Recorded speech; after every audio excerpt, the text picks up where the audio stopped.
The next stage is close reading.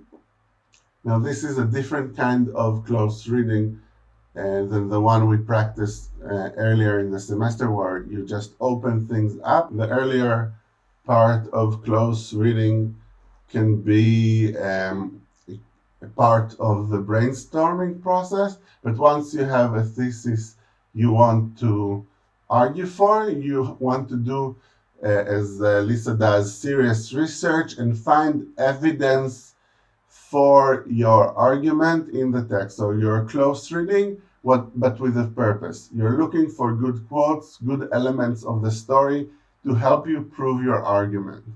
Now, if it's just a paragraph, you need a sentence or two. If you're writing something longer, you'll want evidence from throughout the story. So the fourth stage is drafting. Now, the secret to drafting well is to remember that it's just the first draft. It's just something you do, and you're not going to show it to anyone. It's the first run from which you're going to develop and finalize and edit.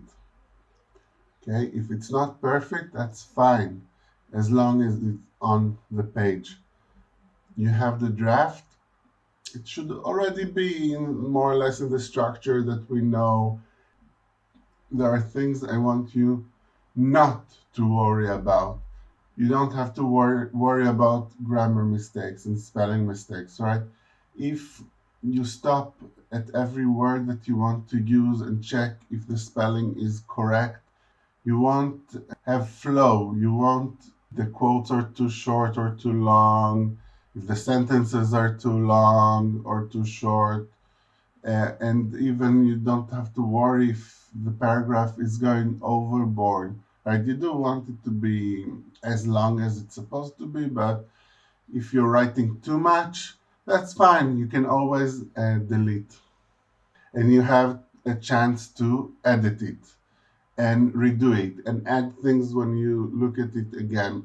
And just like I'm making these videos, I can say silly things, and then I tell myself, no, that was silly, and then I take it out in the video editing process, which is very, very different from standing in front of the class and talking, and sometimes I say something I'm not happy with, and then I have to go back and say, no, that's not exactly what I meant. When I'm doing these videos, I can just edit them. And when you're doing writing, unless you only have 30 minutes to write, so this is a process. You always have time to edit and redo and rewrite and ask yourself, is this clear? So do make sure when you're writing the draft that you do have all the components of the paragraph. So do already bring in the evidence, do give analysis, have a conclusion. Your aim here is to make the draft as readable and clear as possible to other people. That's the last stage, turning something that was private writing, something that you did as kind of planning for yourself, into something that's communication. So ask yourself, what's the main question that you're asking while you're revising?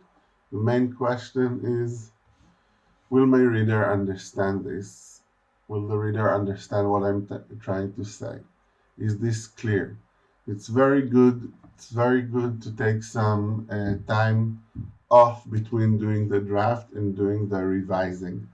So even if this is something that you only have a week to do, take a day. If it's something that you have 6 months to do, take a month. Try to put some distance between yourself and the writing, and then you become another reader, right? Often happens to me that I'm reading something that I wrote a month ago, and I said, what did I mean? So if I can't even figure out what I mean, then my readers have no chance. So I have to rewrite it and try to remember what I meant, or just delete it because it doesn't make sense. That's the question you have to ask of the paragraph as a whole, and each and every sentence is this clear? Would a reader who's not inside my head understand what I wanted to say? Do your best. When this project has higher stakes, it's really worthwhile asking a friend to read it too and see if they understand, right? So you can break up the revising stages into like more content revising, is this clear, and more technical revising, where you ask, is the language correct? Do I have any spelling mistakes? Is this the paragraph structure that I'm expected to use?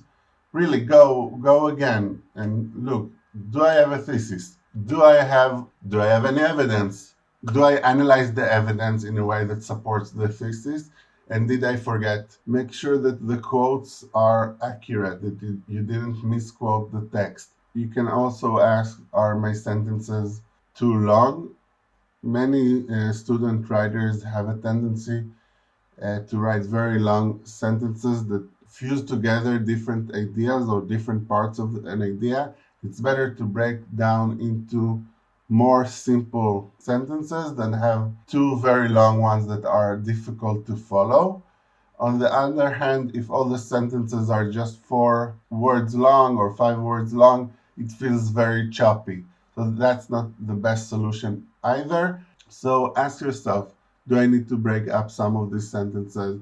Do I need to join up some sentences? That makes the writing clearer, especially when you don't have a lot of time. Ask yourself, did I just repeat myself in order to get a paragraph into writing?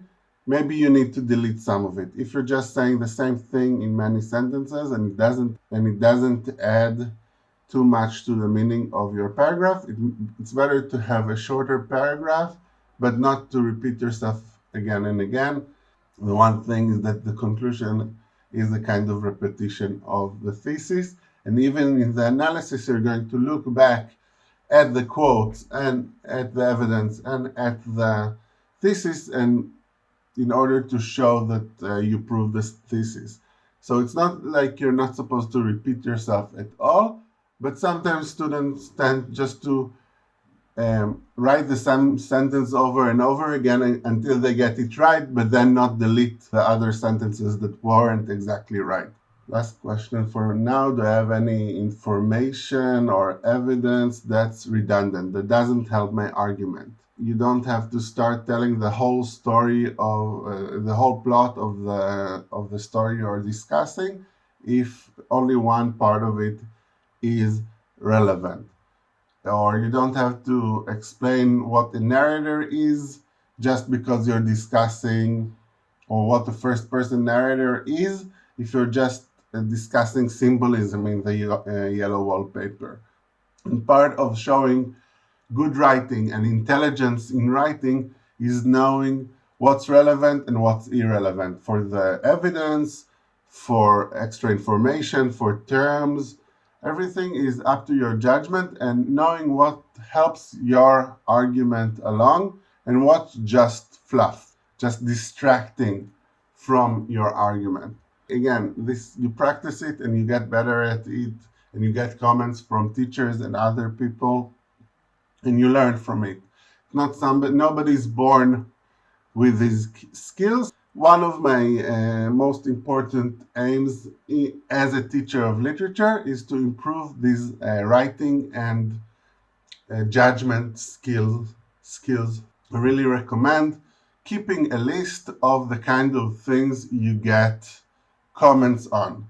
So if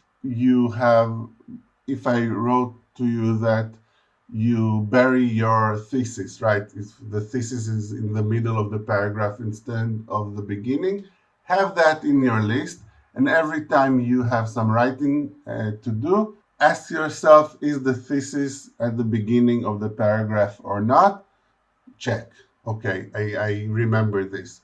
And then after revising, you're finished. Mazal tov, congratulations. You can submit